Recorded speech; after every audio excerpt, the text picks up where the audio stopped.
Welcome back, everybody. Today we're going to be doing a New England Patriots 7-round mock draft. Final team in the AFC, final AFC team for our 7-round mock drafts. I'm going to be moving on to the NFC.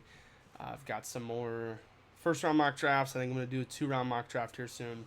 A bunch of new draft content coming down the pipeline.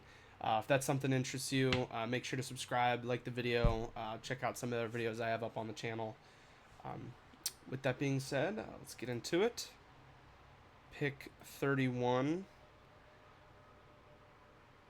Alrighty. Looks like Lomu would be my guy. So, the way I look at it is it can't hurt to get a tackle in this class. Obviously, Will Campbell has plenty of questions whether he can stick at tackle long term. And Morgan Moses is old and can't seem to play a full season. So I think adding a top end tackle would be a really smart move. Pick 31, you're probably only going to be looking at one of the upper echelon guys. In my mind, Maui Noah, Fano, Ihanacher, and Caleb Lomu are kind of in that tier 1, followed by Miller and Monroe Freeling. So being able to get Caleb Lomu here, who is really young, super athletic, similar to his Utah counterpart. He's young, but he has a lot of snaps on him. You know what I mean? Like, he's still got the youth to where he's sort of green, where you can get him into a professional coaching staff and really hone in some of his skills and really shore up some of his technique. There is some inconsistency down to down. But I think he's got the athleticism. He's got the build. I think he could add a little bit of weight, but you're not going to ask him to start right away. You're going to have Miller and Will Campbell as your starting tackles week 1, so he can kind of ramp up, get into shape, get into NFL physical shape. And I think that's what we're going to do. Yeah, that's what we're going to do. Caleb Lomu to the Patriots at pick 31. As we move to pick 63, I'd like to add something on the defensive line.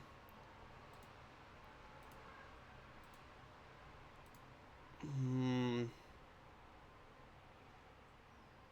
think we could wait on Barham, because honestly, I like Barham. I like Dominique Orange a little bit better, but I'd like to add a piece on the edge, preferably to an interior defensive lineman. I think their edge players are a lot more, a little bit older, a little bit less solid pieces, more kind of stopgap players.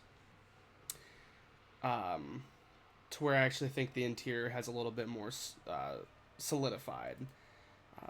And of those edge players, I think I like Barham the best. It'd be between him and Derek Moore, the two Michigan guys here. I'd be interested in receiver.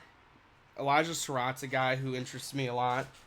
I think his skill set would complement very well with what they've got in Booty and Romeo Doubs. I think he's sort of similar to Mac Hollins, maybe a little less juice than Mac Hollins, but just a really solid player, solid hands, good catch radius, back shoulder ball, good at tracking it over his shoulder outside the numbers.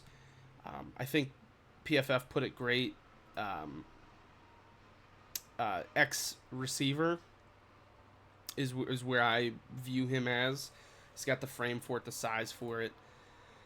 I agree with this too. I don't think he's ever going to be a wide receiver 1, but they have Romeo Doubs, who I think can moonlight as a receiver 1, and Surratt gives Drake May just a steady, solid force that's going to go out there and give you just a consistent play down in, down out. Before we solidify that, I'd like to look at the secondary. Bud Clark or maybe Zakee Wheatley I'd be interested in here.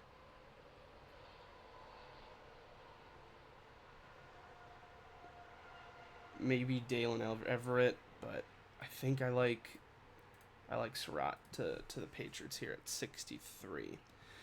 Moving all the way down to pick 95. I kind of want to take a look at the edge group, and Barham is sitting there staring at me in the face. I, I think Barham is a really solid player. I think he's pushing a top 10 edge rusher in this class for me, and it's a stacked class, so that is really saying something. There's flashes in there, man. This guy's got the physical ability. He's got the stoutness. He's got sand in his pants. If he can work on consistently converting speed to power, I think you're going to have a pretty solid, capable three down edge player who can really push tackles back into the quarterback.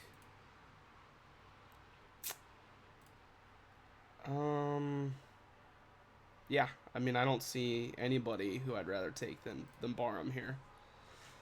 Leads us at pick 125. I wouldn't mind adding another interior piece here. Tim Keenan could be fun. Big nose tackle type. I think of the interior defensive line, the nose tackle is probably the weakest position. I forget his name, but it's not Barmore or Milton. Tim Keenan, man, guys that just brings the beef, brings the just, strength, fire hydrant build, really good at one gapping, clogging the lane. I think that might be where I go here. I think I might like Devontae Capehart a little bit better than Keenan, but Keenan fits what this team needs really well. I'm hoping to get this video done before it starts to rain, and it's getting pretty dark.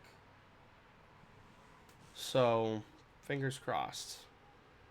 Yeah, I think I might go Tim Keenan here. I don't really think they need to add to the offensive line again. They did get Elijah Vera Tucker. I mean, Jolie would be interesting to pair with Hunter Henry. It's more of a luxury pick. Yeah, Tim Keenan it is. Just a few picks later, pick 131, and Jolie is still here. I think that might be where I end up going. Just a really smooth route runner, solid hands, smooth route runner for his size, got a good catch radius, is able to control his body when moving to the catch point. You see some guys who don't really have that control. They don't know how to move their body, contort their body to shield off defenders.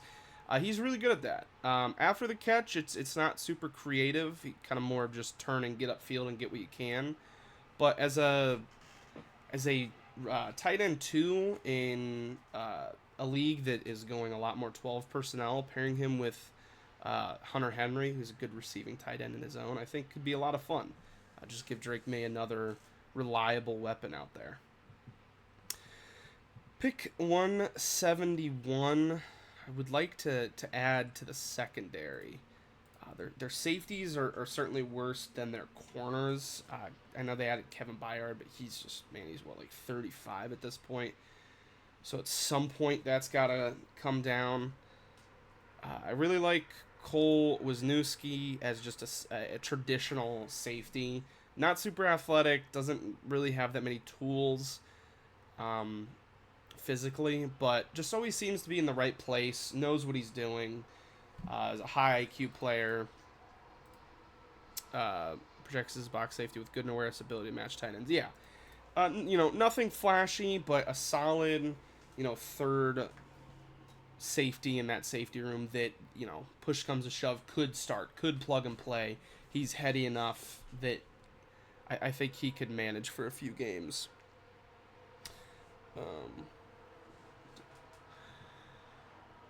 But if he's ranked at 200, I think we could get him with one of our next 2 picks.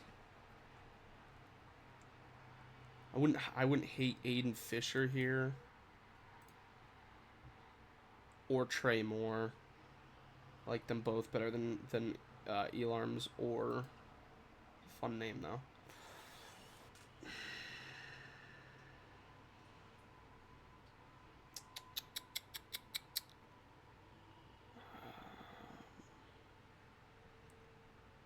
This is tough.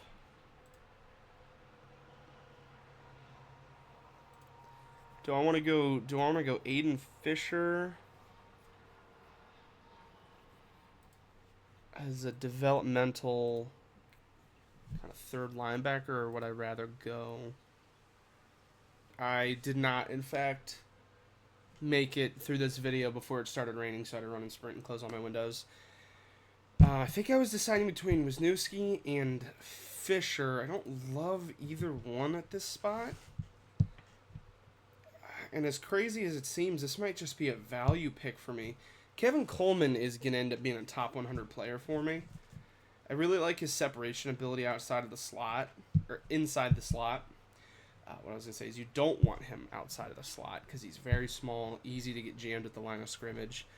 You definitely want to give him a bit more of a runway. Shifty receiver, though, man. And like, I know we've already added a receiver and a tight end, but it's hard to the value is way better than Fisher or Wisniewski. That's what we're gonna do. That's what I would do in this situation. I would just pick. I'd just pick the talent. I really just would. Obviously, Fisher's gone. Wisniewski is still here. Ooh, yikes.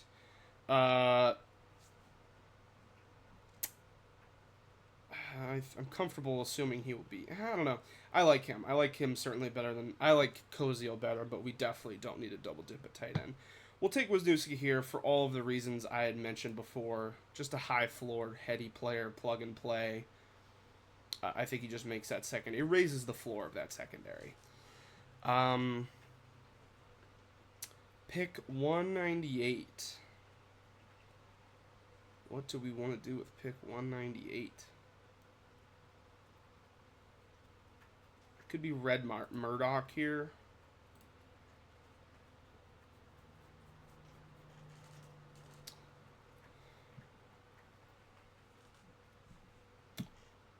Just a nose for the football. Lower level of competition, but played lots of snaps over the years. Just a seasoned guy who's seen a lot of football. At a position of need, developmental. I like it. I like it a lot. A few picks later, what could we look to add? I could look to add another piece on the offensive line. Micah Morris, I think is going to be a very popular late round pick just because he's an athletic freak that if you can, hone in his technique or his head for the game at all, he could easily be a backup swing guard, potentially starter. He just doesn't really know what he's doing out there. Is basically what it is. Would not mind adding a corner or another safety. VJ Payne, I think, would be worth a selection here. That's who I'm leaning towards is Payne. I like Payne better than Fitzgerald. Skylar Gill-Howard. I think if it wasn't for him getting hurt, I think he'd be much closer to a top 100 player. I mean, you could see he was at one point, and he even floated around that mark, and he's just fallen off for whatever reason. But I like Skylar Gill-Howard quite a bit, part of that really solid defensive line for Texas Tech. Tyron Montgomery. Burst onto the scene at 122, and he's fallen off. Hopefully he gets drafted. That'd be really cool. John Carroll. I work with someone who went to John Carroll. Doesn't really mean anything, but there you go. Fun fact for the day. This might be the Micah Morris spot. Eli Heidenreich. Probably botched that. Would be interesting, but we don't really need to add another offensive weapon. I guess we could. Kind of special teams. Yeah, we'll give it to him. Just like, I like the way they put it. Swiss Army knife. Can do a little bit of everything. Can line up in the slot, line up in the backfield. Special team guy, high effort. Pretty good athlete, too. So, if he makes the team as kind of a specialty gadget kind of guy, then that's, you know, the high end outcome for him. Looks like Micah Morris is gone. I wonder how close we were to getting him, because the video would be over. Few picks. Still like to add just a depth piece. Don't really know any of these guys. We'll go Ethan. I don't know. I don't know how to pronounce the last name. He did lose the camp battle to a guard who was really bad, but he was really solid at Rice. He's got a lot of playing experience over the years, inside and out. More outside, obviously, but I think that's who we'll go with. I had a lot of hope for him coming into Ohio State season, and he didn't even start. So, what are you going to do? There it is. There you have it. New England Patriots 7-round mock draft. I am a big fan of